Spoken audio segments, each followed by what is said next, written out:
ماہنامہ ترجمان القرآن دور حاضر میں قرآن مجید کے پیغام کو سمجھنے کا بہترین ذریعہ تازہ شمارے کی آڈیو ریکارڈنگ پیش کی جا رہی ہے، سماعت فرمائیے۔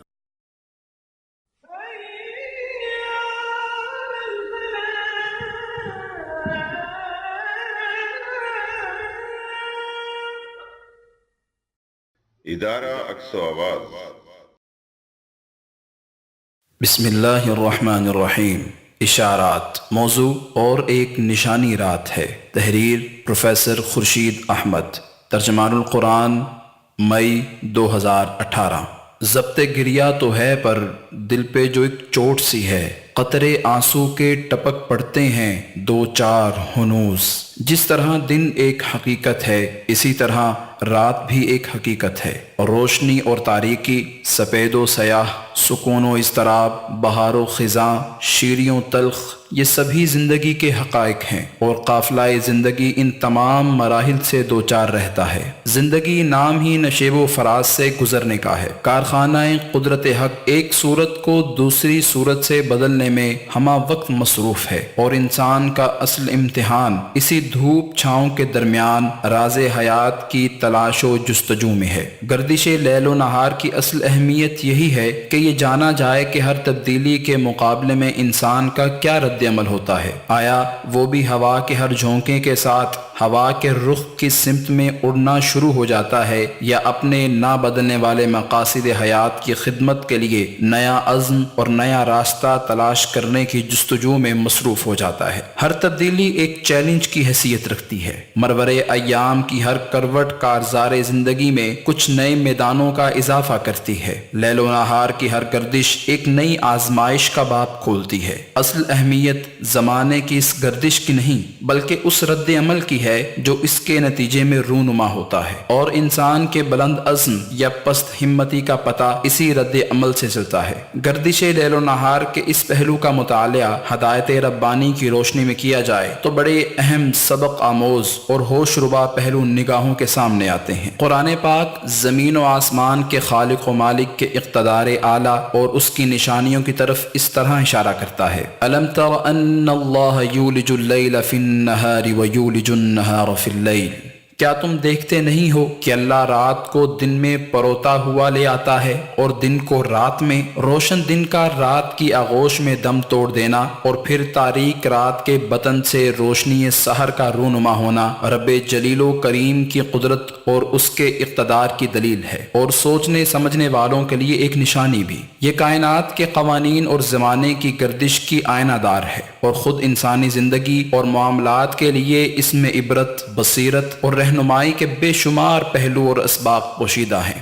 یقلب اللہ اللیل والنہار ان فی ذلک لعبرۃ لأولی الابصار۔ رات اور دن کا الٹ پھیر وہی اللہ کر رہا ہے، اس میں ایک سبق ہے آنکھوں والوں کے لیے۔ قرآن کا یہ خاص اسلوب ہے کہ وہ ایک معلوم و محسوس چیز کی طرف توجہ مرکوز کرتا ہے، ایسی چیز جو ایک کھلی ہوئی حقیقت ہے، جو ہمارے لیے اتنی واضح اور بین ہے کہ ہم اس پر سے یوں ہی گزر جاتے ہیں۔ قرآن کریم ہمیں دعوت دیتا ہے کہ ہم کائنات کی ان نشانیوں پر سے یوں ہی نہ گزر جائیں، بلکہ ایک لمحہ توقف کر کے ان پر غور کریں اور دیکھیں کہ تفکر و تدبر کے بے شمار گوشے وہ اپنے دامن میں لیے ہوئے ہیں۔ دن اور رات کی آمد و رفت جو ہمارے لیے بس ایک روز مرہ کسی حیثیت اختیار کر چکی ہے، کوئی بے معنی شے نہیں ہے، اس کے دامن میں عبرت و معرفت کے دفتر پنہاں ہیں۔ قرآن پاک اس نگاہ کو بیدار کرنا چاہتا ہے جو گردش لیل و نہار کے پیچھے کام کرنے والی قوتوں کو دیکھ اور سمجھ سکے، اور انسان اس علم و بصیرت کی روشنی میں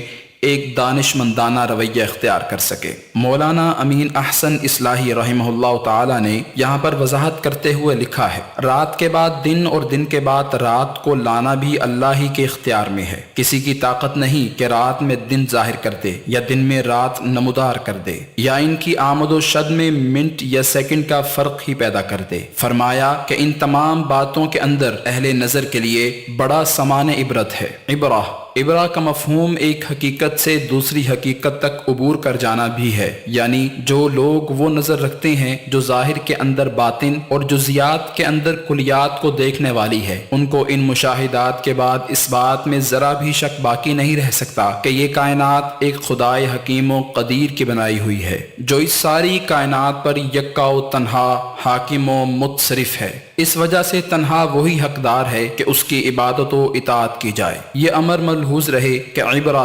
انسانیت کا اصلی جوہر ہے، اگر یہ جوہر کسی کے اندر نہیں ہے تو وہ انسان نہیں بلکہ حیوان ہے، اور جو آنکھ ظاہر کے اندر باطن نہ دیکھ سکے وہ کور ہے۔ قطرے میں دجلہ کھائی نہ دے اور جزم کل کھیل لڑکوں کا ہوا، دیدائے بینا نہ ہوا۔ سید قطب شہید رحمہ اللہ نے اپنی مارکہ آرا تفسیر فی ظلال القرآن میں تحریل فرمایا ہے، گردش لیل و نہار کے نظام پر غور و فکر قرآن مجید کا ایک اہم موضوع ہے۔ رات اور دن کے بدلنے کا یہ نظام مسلسل چل رہا ہے اور اس کے اندر ایک لمحے کا تغیر و تبدل رونما نہیں ہوا ہے۔ اس سے وہ ناموس کائنات اچھی طرح معلوم ہو جاتی ہے جو اس کائنات میں کار فرما ہے۔ اس ناموس کائنات پر غور و فکر سے اچھی طرح معلوم ہوتا ہے کہ اللہ تعالیٰ کس باریکی کے ساتھ اس نظام کو چلا رہا ہے۔ قرآن کریم اپنے مؤثر انداز بیان کے ساتھ ان مناظر کے ان اثرات کو تازہ کر دیتا ہے جو بالعموم مانوس ہونے کی وجہ سے انسانی ذہن اور یادداشت سے مٹ گئے ہوتے ہیں، مگر آیات قرآنی کے مطالعے کے بعد انسان ان مناظر کو ایک نئے احساس کے ساتھ دیکھتا ہے اور ہر بار ان سے بالکل نیا تاثر لیتا ہے۔ ذرا یہ بات ذہن میں لائیے کہ اگر انسان گردش لیل و نہار کو پہلی مرتبہ دیکھے تو اس کا تاثر کیا ہو، لیکن انسانی احساس اور ادراک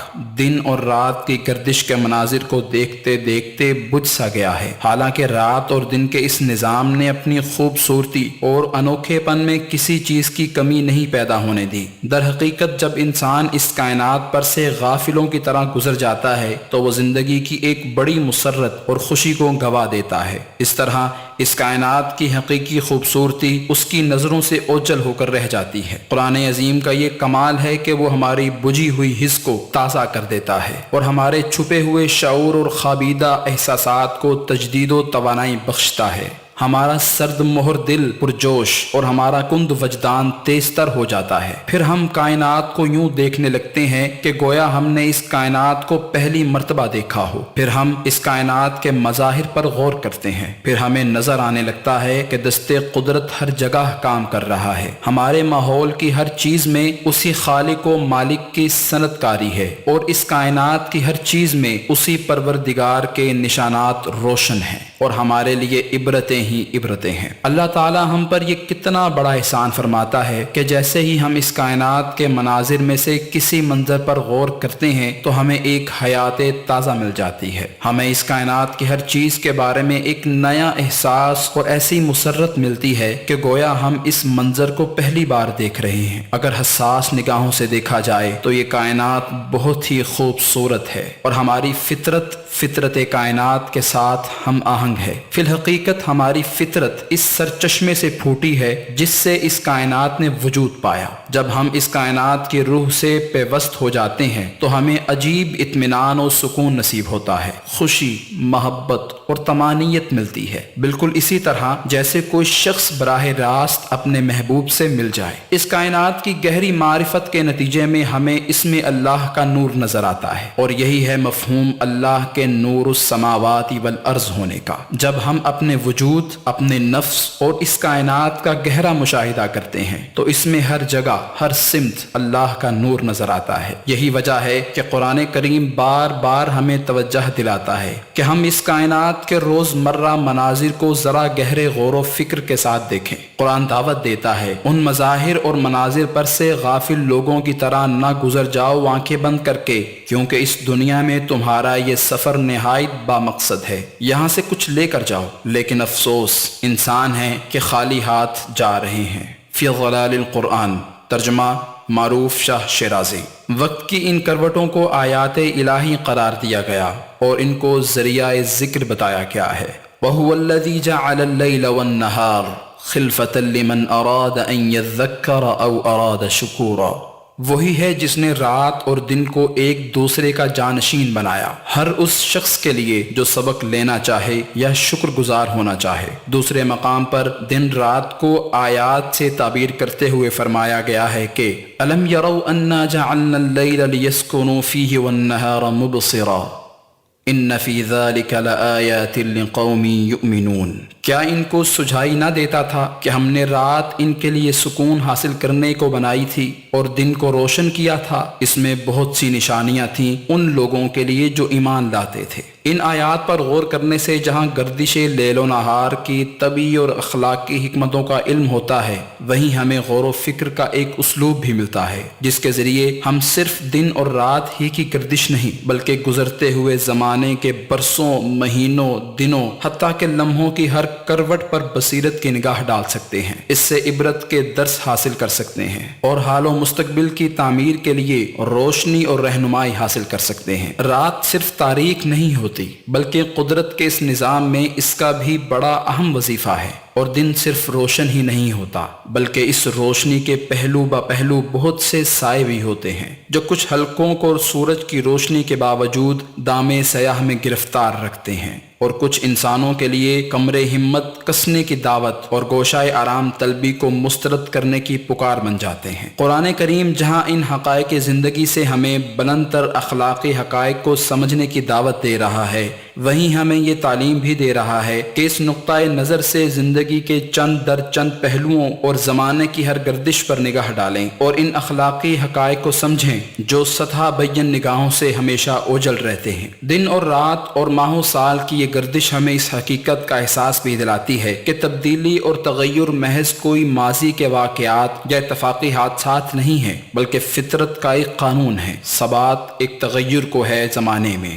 زندگی نام ہی تبدیلیوں کا ہے۔ یہ تبدیلیاں خوش آئند بھی ہو سکتی ہیں، ناپسندیدہ بھی، بلندی کی سمت میں بھی ہو سکتی ہیں اور پستی کی طرف بھی۔ ان سے روشنیوں میں اضافہ بھی ہو سکتا ہے اور تاریکیوں میں بڑھوتری بھی۔ یہ تعمیر کی راہ ہموار کرنے والی بھی ہو سکتی ہیں اور اس راہ میں کانٹے بکھیرنے والی بھی، لیکن جس کی نگاہ زندگی کے حقائق پر ہے وہ ان میں سے کسی تبدیلی پر بھی قناعت کر کے نہیں بیٹھ جاتا۔ نہ خیر کی سمت میں کوئی کامیابی اس میں غلط بھروسہ، غرہ یا غفلت پیدا کرتی ہے، اور نہ شر کے کسی جھونکے کا وقتی غلبہ اس میں مایوسی، ہمت شکنی اور بے کیفی کا کوہرام برپا کرتی ہے۔ وہ جانتا ہے کہ شمع کی لو جتنی تیز ہوگی اور روشنی کا حالات جتنا بڑھے گا، تاریکیوں سے مقابلے کا میدان بھی اتنا ہی وسیع سے وسیع تر ہو جائے گا اور حق و باطل کی کشمکش کا دائرہ بھی اتنا ہی بڑھ جائے گا۔ حق و باطل کی اس کشمکش میں ذرا سی غفلت بھی بے پناہ گھاٹے اور نقصان کا سبب بن سکتی ہے۔ اسی طرح اگر کبھی ایسے حالات سے سابقہ پیش آتا ہے جو ناخوشگوار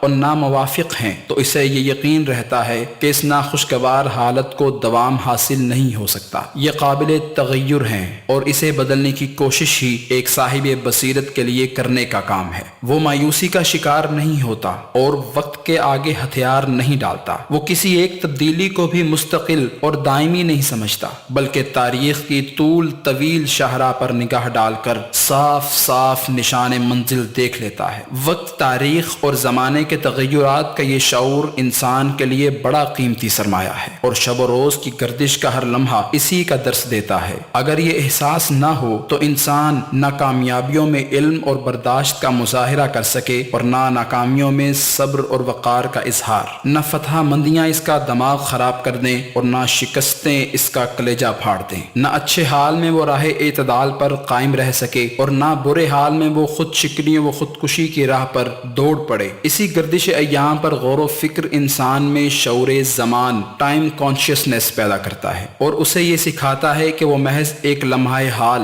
مومنٹ ان ٹائم میں زندگی نہ گزارے بلکہ پورے زیادہ وقت ٹائم سٹریم کو اپنی نگاہ میں رکھے۔ اسلام صبر، قناعت، شکر اور مجاہدے کی جن اقدار کا درس دیتا ہے ان کو صرف اسی ذہنی پس منظر میں سمجھا جا سکتا ہے اور اسی فضا میں ان پر عمل ہو سکتا ہے۔ قرآن پاک میں رات کی آمد کو ایک ایسا واقعہ قرار دیا گیا ہے جس سے ذہن کو فوری طور پر اس خالق لیل و نہار کی طرف رجوع کرنا چاہیے جس کے قبضہ قدرت میں ہر شے ہے اور جس کی مرضی کے بغیر زمانے کی سطح پر کوئی جنبش نہیں ہوتی۔ وَآیَةٌ لَهُمُ اللَّيْلُ نَسْلَخُ مِنْهُ النَّهَارَ فَإِذَا هُمْ مُظْلِمُونَ، اور ان کے لیے ایک نشانی رات ہے، ہم اس کے اوپر سے دن ہٹا دیتے ہیں اور ان پر اندھیرا چھا جاتا ہے۔ قدرت الہی سے روشن زمین و آسمان پر تاریکی کا پردہ غالب آ جاتا ہے اور انسان نیچے اوپر دائیں بائیں غرض ہر سمت میں تاریکی ہی تاریکی کو غالب پاتا ہے۔ انسان اس تاریکی سے نیند کی آغوش میں پناہ ڈھونڈتا ہے۔ دوسری آیت قرآنی انسان کو اس کے رب کی قدرت اور اس کے اقتدار و اختیار کا احساس دلاتی ہے۔ وَهُوَ الَّذِي يَتَوَفَّاكُم بِاللَّيْلِ وَيَعْلَمُ مَا جَرَحْتُم بِالنَّهَارِ ثُمَّ يَبْعَثُكُم فِيهِ لِيُقْضَىٰ أَجَلٌ مُّسَمًّى ثُمَّ إِلَيْهِ مَرْجِعُكُمْ ثُمَّ يُنَبِّئُكُم بِمَا كُنتُمْ تَعْمَلُونَ، وہی ہے جو رات کو تمہاری روحیں قبض کرتا ہے اور دن کو جو کچھ تم کرتے ہو اسے جانتا ہے، پھر دوسرے روز وہ تمہیں اسی کاروبار کے عالم میں واپس بھیج دیتا ہے تاکہ زندگی کی مقررہ مدت پوری ہو۔ آخرکار اسی کی طرف تمہاری واپسی ہے، پھر وہ تمہیں بتا دے گا کہ تم کیا کرتے رہے ہو۔ ان قرآنی آیات پر غور کرنے سے معلوم ہوتا ہے کہ رات اور دن کی یہ گردش اس ابدی سچائی جاننے اور پہچاننے کی دعوت دیتی ہے کہ اس کے پیچھے جو قوت کار فرما ہے اسے سمجھا جائے، اور جن مقاصد کے لیے وہ رفتار زمانہ میں یہ تبدیلیاں کر رہا ہے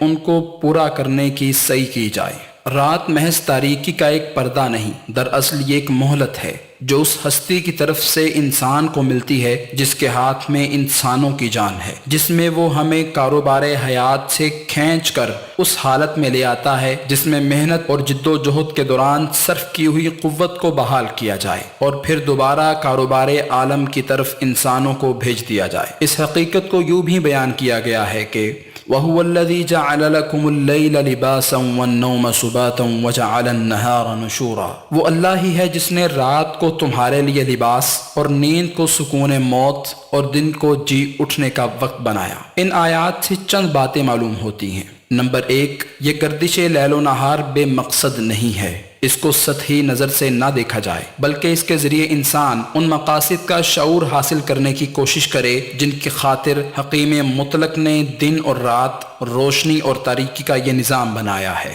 نمبر 2، اس کا ایک واضح مقصد یہ ہے کہ انسان کی کام اور آرام کی فطری ضرورتیں پوری ہوں۔ انسان کے جسم و جان کے یہ تقاضے ہیں کہ ان میں جد و جہد اور راحت و آرام کے درمیان ایک فطری توازن قائم ہو، لیکن یہ آرام محض برائے آرام نہیں ہے، بلکہ اس لیے ہے کہ کارگہ حیات میں بڑھ چڑھ کر حصہ لینے کے لیے انسان اپنے آپ کو تیار کرے۔ وہ آرام جس کے بعد انسان نئی طلوع ہوتی صبح کے تقاضوں کو پورا کرنے کے لیے نہیں اٹھتا اور جو نئی جد و جہد پر منتج نہیں ہوتی۔ وہ راحت اور آرام نیند کا آرام نہیں، موت کی علامت تھا۔ خالق کا عطا کردہ آرام دراصل وہ آرام ہے جو جد و جہد کا ایک حصہ ہے۔ اگر انسان اس کو نظر انداز کر دے تو اپنے مقصد کو کھو دیتا ہے اور اس کی سرحدیں موت سے جا ملتی ہیں۔ یہ رات کا ایک حرکی تصور، ڈائنامک ویو ہے جو قرآن سے ملتا ہے اور جس کی بنا پر صبح و شام اور دن اور رات انسان کی عملی زندگی کے لیے علامتیں، سمبلز بن جاتے ہیں۔ پھر ان علامتوں کی مدد سے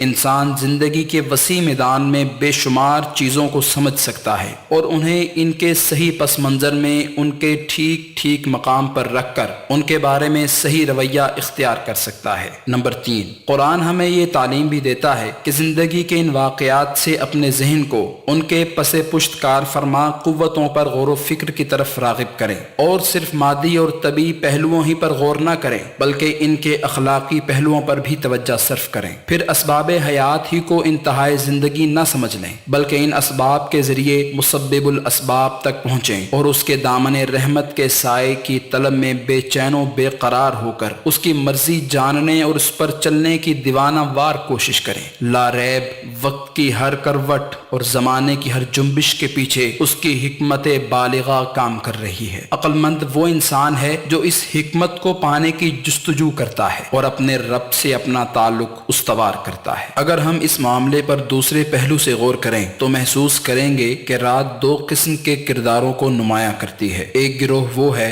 جسے روشنی سے نفرت ہے اور جو تاریکی کا پرستار ہے۔ دن کے اجالے میں بھی یہ تاریکیوں ہی کی تلاش میں مصروف رہتا ہے اور رات کی چادر کے جلد از جلد پھیل جانے کی آرزو کرتا ہے۔ رات کی آمد اس کی تمناؤں کی بہار ہوتی ہے۔ اس کی ساری سرگرمیاں شب کے اندھیروں میں فروغ پاتی ہیں۔ انسانی معاشرے میں جس فساد کو پھیلا کر یہ گروہ اپنے مقاصد حاصل کرنا چاہتا ہے وہ اندھیروں کے پردے ہی میں برپا کیے جا سکتے ہیں۔ جرائم کے ارتکاب اور سازشوں کے جال پھیلانے سے لے کر دوسروں کے مال، جان اور عزت و آبرو پر حملہ کرنے کے لیے رات کی تاریکی اس گروہ کو بہترین مواقع فراہم کرتی ہے۔ اس لیے یہ اس کی تمنا کرتا ہے اور اسی کے لیے یہ رات کو استعمال کرتا ہے۔ انسانی معاشرے پر جب اندھیرا چھاتا ہے تو یہ گروہ سرگرم عمل ہوتا ہے اور صبح کی روشنی جب افق کو پرنور کر دیتی ہے تو یہ اپنی پناہ گاہوں میں جا چھپتا ہے۔ جس رات کو مالک نے آرام کے لیے بنایا تھا یہ گروہ اسے انسانوں کے لیے حرام کرنے کے لیے استعمال کرتا ہے اور فساد فی الارض کا باعث ہوتا ہے۔ زمین میں فساد نام ہے اللہ کے دیے ہوئے احکام کو توڑنے اور اس کی جگہ دوسرے طریقوں کو رائج کرنے کا۔ اولیاءہم الطاغوت یخرجونہم من النور الی الظلمات، ان کے حامی و مددگار طاغوت ہیں اور وہ انہیں روشنی سے تاریکیوں کی طرف کھینچ لے جاتے ہیں۔ اہل کفر اور اہل فساد کی یہی روش ہے اور رات ان کو بالکل بے نقاب کر دیتی ہے۔ جس طرح چمگادڑ اندھیرے میں ظاہر ہوتی ہے اسی طرح یہ شیطانی گروہ بھی اندھیرے کے دوران میدان میں آتا ہے اور معاشرے کا صاحب بصیرت گروہ اس کو دیکھ بھی لیتا ہے اور اس کے مقابلے میں مدافعت اور جان، مال اور آبرو کی حفاظت کا بندوبست بھی کرتا ہے۔ انسانوں کا دوسرا گروہ وہ ہے جس نے نور ہدایت سے اکتساب کیا ہے۔ اس کے لیے رات لباس اور سکینت ہے، وہ اس سے نئی قوت کار حاصل کرتا ہے۔ تاریکی کا کوئی پرتو اس کے روشن دل و دماغ پر نہیں پڑتا۔ وہ اس موقع کو جسم کے آرام اور روح کی غذا کے لیے استعمال کرتا ہے۔ وہ ایسی نیند سے اجتناب کرتا ہے جو غفلت کا رنگ لیے ہو اور جو چوروں اور نقب زنوں کا سہارا ہو۔ وہ رات کی تاریکیوں میں اپنے اہل خانہ اور اپنے معاشرے کی حفاظت کا بندوبست کرتا ہے، بالکل اس طرح جیسے ایک فوج رات کے وقت دشمن کے شب خون کی مدافعت کے لیے سامان کرتی ہے۔ ایسے چکنے اور ہوشیار لوگ ہی ان خطرات سے محفوظ رہتے ہیں جو فساد پرست عناصر سے ان کو لاحق ہیں اور جن کے لیے رات ان عناصر کو موقع فراہم کرتی ہے۔ پھر یہ گروہ آرام تو ضرور کرتا ہے لیکن مزید کام کے لیے تیار ہونے کی خاطر۔ اس کا آرام بے مقصد نہیں ہوتا، با مقصد ہوتا ہے۔ اس کا مقصد کبھی اس کی آنکھوں سے اوجھل نہیں ہوتا۔ رات کی تاریکی میں دل زندہ چراغ کی طرح روشن رہتا ہے اور اندھیروں کو کبھی غالب نہیں ہونے دیتا۔ یہ گروہ رات کو صرف جسم کے آرام ہی کے لیے استعمال نہیں کرتا بلکہ روح کے تقاضوں کو پورا کرنے کے لیے صرف کرتا ہے۔ جس طرح جسم آرام اور نیند کا مطالبہ کرتا ہے اسی طرح روح محاسبہ، عبادات اور دعا کا تقاضا کرتی ہے۔ وہ جسم کا تقاضا ہے تو یہ روح کی غذا ہے۔ خدا پرست انسانوں کا یہ گروہ رات کو آرام کے لیے بھی استعمال کرتا ہے اور محاسبہ، عبادت اور دعا کے لیے بھی۔ قم اللیل الا قلیلا نصفہ او انقص منہ قلیلا او زد علیہ ورتل القرآن ترتیلا انا سنلقی علیک قولا ثقیلا ان ناشئۃ اللیل ہی اشد وطئا واقوم قیلا۔ اے محمد صلی اللہ علیہ وآلہ وسلم، رات کو نماز میں کھڑے رہا کرو مگر کم آدھی رات، یا اس سے کچھ کم کرو یا کچھ زیادہ بڑھا دو، اور قرآن کو ٹھہر ٹھہر کر پڑھو۔ ہم تم پر ایک بھاری کلام نازل کرنے والے ہیں۔ در حقیقت رات کا اٹھنا نفس پر قابو پانے کے لیے بہت کارگر اور قرآن ٹھیک پڑھنے کے لیے زیادہ موزوں ہے۔ محاسبے اور دعا کے لیے بھی یہ بہترین وقت ہے، جیسا کہ متعدد احادیث مبارکہ میں آتا ہے کہ اس وقت بندے اور رب کے درمیان کوئی شے حائل نہیں ہوتی اور دینے والا سب کچھ دینے کے لیے سب سے زیادہ آمادہ ہوتا ہے اور پکارتا ہے کوئی مانگنے والا؟ سمجھدار وہ ہے جو رات کو ان کاموں کے لیے استعمال کرتا ہے۔ پھر رات کی تاریکیاں چھٹ جاتی ہیں اور شب کے پردوں کے باوجود نور غالب رہتا ہے۔ اللہ ولی الذین آمنوا یخرجہم من الظلمات الی النور، جو لوگ ایمان لاتے ہیں ان کا حامی و مددگار اللہ ہے اور وہ ان کو تاریکیوں سے روشنی میں نکال لاتا ہے۔ رات کا طول بھی اپنے اندر غور و فکر کے چند پہلو رکھتا ہے۔ ہر رات برابر کی طویل نہیں ہوتی۔ ایک ہی سال میں رونما ہونے والی ہر رات دوسری سے مختلف ہوتی ہے۔ یہ محض ایک طبعی حقیقت ہی نہیں ہے، بلکہ اس امر واقعہ کی معنویت کے پہلو بے شمار ہیں۔ اسی طرح رات کی گراں باری ہر فرد کے لیے مختلف نوعیت کی ہوتی ہے۔ جو اپنے مقصد کو سمجھتا ہے اور اس کے لیے خلوص اور توکل کے ساتھ مصروف کار ہے، وہ نہ رات سے گھبراتا ہے اور نہ رات کے اندھیروں سے خوف کھاتا ہے۔ اس کا کام اپنا چراغ روشن رکھنا ہے، وہ چراغ جو پہاڑی کا چراغ ثابت ہوتا ہے اور دور دور تک اندھیروں کا سینہ چیر کر رہنوردوں کی رہنمائی کرتا ہے۔ لیکن جس کی نگاہ اپنے اصل سے ہٹ گئی ہو، اس کے لیے ہر رات پہاڑ ہو جاتی ہے جسے صبح کرنا لانا ہے جوئے شیر کا۔